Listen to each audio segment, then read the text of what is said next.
Parce que moi, en tout cas, ça faisait partie des questions que j'avais en tête. Alors, si tu veux qu'on ouvre le débat maintenant... Vas-y, ouvre le débat maintenant. Est-ce que... donc, du coup, est-ce qu'être classique doit forcément... Encore une fois, la qualité, c'est subjectif. Mais bon, c'est pas grave. T'as quand même Non, mais bien sûr. une partie d'objectivité. Il y a partie d'objectivité. Tu peux ne pas aimer, mais avouer. Mais quand même, ça reste subjectif. Parce que moi, je peux trouver de qualité future, par exemple, quand toi, tu vas me dire quoi, frérot, par rapport à Kendrick, elle est où ta qualité, tu vois, tout. Encore une fois, mais bon, c'est volontaire, c'est des extrêmes, c'est volontaire. Mais est-ce qu'un classique doit forcément être un son de qualité, ou est-ce que de la soupe peut être un classique? Pour moi, de la soupe, ça peut pas être un classique, frérot. C'est juste pas possible. Est-ce que J'essaie de me mettre plein de sons dans la tête, là. Est-ce que le hip-hop, c'est pas de la soupe? C'est pas de la soupe, frérot. Alors, attends. On en parlait tout à l'heure. Franchement, prends le hip-hop, comment c'est écrit. Le truc, c'est que c'était tellement en avant sur son temps. C'était la première fois qu'on connaissait le vocodeur comme ça. Mais c'est de la soupe quoi? Tu parles de lyrics? Lyrics. Ouais, mais non, mais les lyrics, En fait, c'est pas par rapport au flow. C'était révolutionnaire à l'époque. Je suis d'accord, on l'a dit tout à l'heure, c'était révolutionnaire. Mais est-ce que c'est pas de la soupe? En vrai. Ouais, mais une belle soupe. Sachant que c'est après, dans la qualité. c'est le premier à faire ça. T'as le flow, t'as la. Non, mais par contre, je suis un fanatique du son, frérot. J'ai été complètement morbourré sur le son. mais vraiment. C'est un son. Rentrer dans ce genre Non, mais attends, moi, je veux dire, dans des sons que j'ai aimés à l'époque où on sortait beaucoup, si un son me faisait passer au bar, c'est que c'était n'importe quoi. Ouais, mais non, alors après, le problème c'est que nous, il y a beaucoup de sons qui nous font passer au bar. Même des sons pas classiques. Il y a des sons qui te faisaient sortir ta CD, au sens propre du terme. C'était capable d'envoyer une bouteille. Bah, Tu vois ce que je veux dire? Les champagnes. Ah, je veux dire. Allez, je me mets un verre. Voilà. Est-ce que Hard in the Paint de Waka Flocka c'est de la qualité? Non, c'est pas de la qualité. Est-ce que c'est un classique? C'est un classique. Donc je suis d'accord pour dire que un classique, parce que c'était pas de la qualité du tout. Jusqu'à même l'enregistrement. Non, mais oui, non, jusqu'à même la qualité c'est pas de d'enregistrement. la qualité, c'est pas de la recherche. En gros, si tu prends qualité, Jesus Walk de Kanye West, c'est du premium, c'est de la soie. Non, mais tu vois ce que je veux dire? C'est de la recherche, il y a un thème de fils de fou, pour pas dire de gros mots. Non, c'est sûr. Non, tu vois ce que je veux dire? Il y a deux, trois clips. Wesh, le gars s'est pris la tête. Et t'as un mec qui sort du ghetto, qui est dans un délire, mais c'est générationnel parce que ça ouvre la porte à un type, une forme de trap qui est complètement dingue. Mais c'est ça là. T'as des gens qui font des tableaux super réalistes, et t'as un mec qui jette un pot de peinture sur un truc, et les gens vont dire c'est extraordinaire, et des fois même en termes de prix, le mec qui fait un truc, qui jette un pot de peinture, ça vaut plus cher. Donc tu vois, la qualité, pour moi, elle n'est pas forcément synonyme. Je me reprends. En fait, je pense que c'est. Classique n'est pas forcément égal à la qualité. Je pense que c'est pareil que l'histoire du succès. On va sortir 100 classiques. Sur les 100 classiques, il y en a peut-être, allez, 5-6. On va se dire, c'est comme pas ma foutu de notre gueule ce bâtard. Oui, il y en a. Tu vois, Ouais, il y en a. En l'occurrence, Waka Flocka, c'est. Oui, mais. Et pour ceux qui ont connu cette époque-là, le Hard in the Pain de Waka Flocka. Ce qui est plus dur, ce qui est plus dur, là on parle de Waka Flocka, mais moi j'ai beaucoup de mal, et ça c'est parce qu'on est dedans, j'ai beaucoup de mal à dissocier le rappeur du beatmaker. Par contre, le beatmaker qui est en dessous, c'est complètement novateur. Oui. Tu vois ce que je veux dire? Tu peux pas dissocier l'un de l'autre. C'est Lex Luger. Lex Luger. Tu peux pas. Lex Luger, il arrive, c'est tout à fait le côté de dire coup de boutoir dans le marché, c'est légèrement en avance sur ce qui se fait. Tu vois ce que je veux dire? Moi, je suis pas d'accord avec ça, mais ça me concerne. Non, je fais partie des rares puristes où quand Lex Luger il est arrivé, j'ai dit oh, frérot, il y en a un qui faisait comme toi avant toi. Non, mais d'accord, mais on est d'accord que Shorty Red, c'est ça, Shorty Red. C'est un Charlie Way, ouais. C'est du hors catégorie, c'est des gens légendaires. Ouais. Mais je veux dire, c'est que de toute façon, Shorty Red, on n'avait pas fait sa marque de fabrique unique. Il faisait des sons comme ça, c'était pas que ça. Lex Luger faisait que ça, il descend du plus bas. Ah, il descend du plus bas, J'ai jamais été sur du plus bas que. Ah frérot, les changements de ton. Charlie Way qui a fait ça. Mais d'accord, mais qui l'a fait aussi lui? Dans tous ses sons, ça faisait ça. Non, mais parce que Charlie Way, à part produire pour Young Jeezy et des gars vraiment de la street. T'avais pas non plus le tel niveau de production qu'avec Lex Luger. Lex Luger, il a basé des sons partout. Lex Luger, il a fait des tubes. Mais Ce qui est malheureusement pas le cas de Shonen. Bah vas-y, ça c'est un autre Ah, débat. voilà, on peut pas longtemps, mais justement, pour moi, c'est un peu ça. C'est de se dire que, pour revenir sur ce que je disais initialement, tu peux pas dire Waka, c'est que de la soupe, même si c'était de la soupe. Parce que la prod est folle. Parce que la prod, elle apporte quelque chose de complètement différent qui se faisait pas avant. Mais elle est pas mixée et tout. Oui, d'accord. Non, Artist de Pen, c'est vraiment pas la qualité. Alors, toi, tu mets qualité aussi dans la qualité de l'enregistrement, la qualité du mix, du master, etc. Ouais. Du Soul, qu'on va dire que c'est premium à ce niveau-là. Mais Artist de Pen, le seul truc qui a de qualité, c'est de se dire que ce qu'il fait là, à ce moment-là, pile poil, personne ne fait ça. En fait, sachez une chose pour les plus jeunes. Cette histoire-là de Lex Luger, Hardin de Pen, tout ça, c'est ce qui a donné naissance à toute la connerie derrière. C'est-à-dire qu'avant, il faut savoir que pour faire une prod, il y avait des machines, il y avait des MPC, il y avait des sampleurs, il y avait plein de trucs.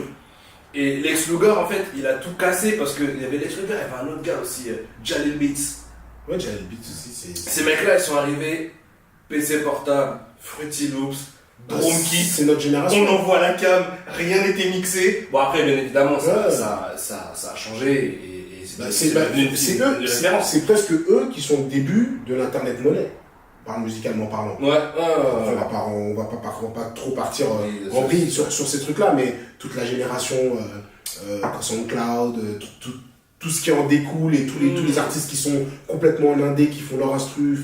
En tout cas niveau beatmaking, il y en a peut-être certainement avant eux, mais vraiment c'est eux qui ont pété à l'international et qui a fait tout le monde s'est mis au beatmaking et que tout le monde pouvait faire des beats tout seul chez lui, c'est eux. Et je me compte dans le tas, sauf que j'ai gratté dans la PC et tout ce qui va avec. Shout out tous ces boss. Ok, donc tu vois, t'as quand même ce côté-là où t'es obligé de quand même donner une pièce à Lex Luger. Oui. En lui disant voilà ce qu'il fait à ce moment-là, etc. C'est ça qui rend le son classique, c'est pas que Waka qui fait sa soupe dessus. Oui. Même si lui a apporté quelque chose de complètement différent avec cette façon de crier et ce côté. Même si c'est pas. Des fois quand je réécoute les sons, je me dis c'était vraiment des. Ouais, mais t'as vu, c'est l'ambiance. Pour moi, c'est comme le hard rock, par exemple. Tu vois, moi je comprends pas, mais je peux comprendre que ça enjaille des gens. Parce que t'as un côté dynamique dans le truc, c'est la fête, c'est. Voilà. Et Waka Flocka, c'était ça. C'était presque limite d'ailleurs du hard rock, la façon dont c'est crié, dont c'est trucs, et justement ça touche, en tout cas moi personnellement, en soirée à l'époque, ça me touchait de fou. J'ai dépensé beaucoup d'oseille à cause de ça. Sache-le, j'ai dépensé beaucoup d'oseille. Ok, donc est-ce que c'est synonyme de qualité? Pas forcément, au final. Oui, pas forcément. Donc ça corrobore. Okay. Moi l'idée que j'avais, en tout cas l'idée qu'on en a, je pense maintenant, parce que toi tu n'étais pas forcément d'accord avec ça au début, mais... Ouais, parce que tu sais, j'ai mon côté vieux con en mode... tu peux pas venir faire de la merde et dire que c'est un classique, tu vois. Mais oui, en ayant réfléchi un petit peu... Alors attention... C'est pas de la merde, mais... En fait, c'est pas venir faire de la merde, c'est donner une soupe spéciale qui touche les gens, mais parce que derrière il y a des vrais paramètres novateurs. Oui, pour le coup, c'était novateur. C'est en ça que je dis qu'un classique, il a quand même aussi sa part de reconnaissance, en se disant à un moment, le mec n'a pas fait que venir crier derrière le morceau en disant je tire, waka, waka. Ouais, mais derrière, écoute la prod. On ne sait pas. Quand tu écoutes la prod derrière. Non, mais sûrement. Non, mais oui, la prod derrière est folle. La prod derrière est folle. Parce que pour il y a tout un concept. Même. J'arrive pas à avoir un exemple où le rap c'est de la merde, l'enregistrement c'est de la merde, la prod c'est de la merde. La soupe propre. Et c'est un succès commercial.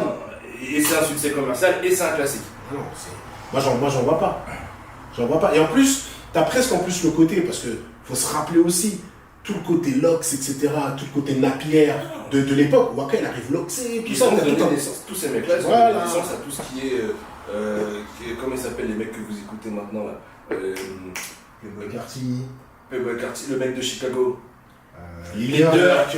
Tout ça, c'est des descendants. Même Chief Keef. Chief Keef, le pro qui est leur maître à tous. Ouais, exactement. Chief Keef, c'est Waka Flocka. Un peu remixé à la sauce Chicago, Drill, etc.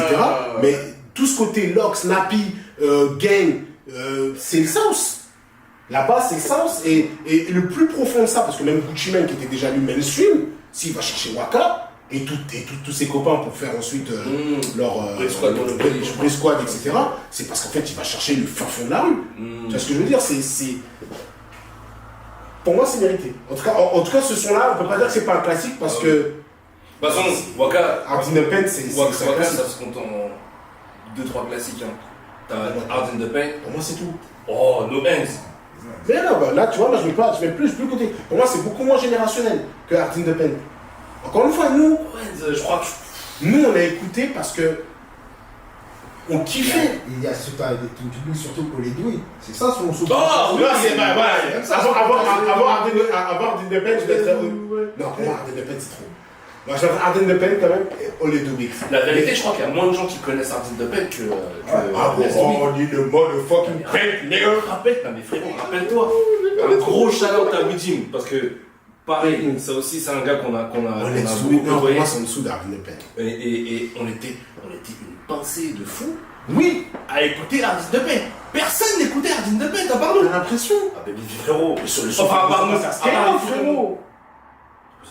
Mais bien sûr que oui, Hard in the Paint, c'est pas ça Skyrock. Mais bien sûr que oui, ça passait partout. Ah, peut-être je me trompe, hein, encore une fois, corrigez-moi dans les commentaires. si je me trompe. Laurent t'aurait fait ça. Mais T'aurais mis Hard Hard in the Paint sur Hard in Skyrock. the Paint, pour moi, c'était mainstream, c'était connu. C'était connu tout Moi, je pense que c'est plus au contraire. C'est plus pour les deux qui étaient très mainstream. Parce que ça, pour le coup, ça passait partout. Vous avez même fait le remix avec Rick Ross, avec Il dit tout ça, ouais, chacun avec toi. Donc ça, c'était. Ouais, mais pour moi, Hard in the Paint, ça, il a ce côté tampon. Dites-moi dans les commentaires tout ça si c'est passé sur Skyrock, parce que si c'est passé sur Skyrock, Laurent, je vais moins mal parler de toi. Mais attends, pour moi, attends, on est d'accord, le clip de Hard in the Paint, c'est quand ils sont dans la maison, comme Chief Keef. On est d'accord, ils sont dans une crack house. Pour moi, si, pour moi, il y a un clip sur Hard in the Paint.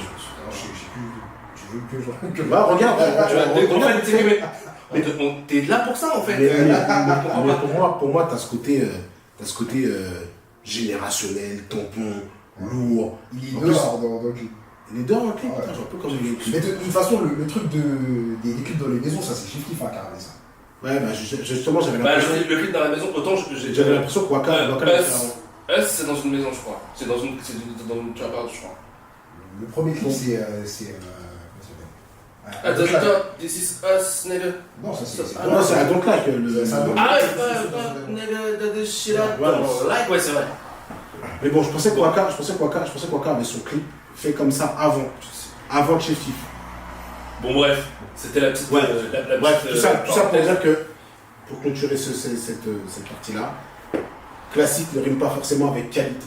Même si tu en as besoin, généralement, pour pouvoir faire un gros titre. Et que, inversement aussi, un son de top qualité ne peut ne pas être classique. peut ne pas être un classique parce qu'on n'a pas reçu le côté succès commercial, générationnel, etc. Donc, on a plein de sons de qualité qui ont finalement été très peu connus, ou plein de raisons, Je suis n'ont d'accord.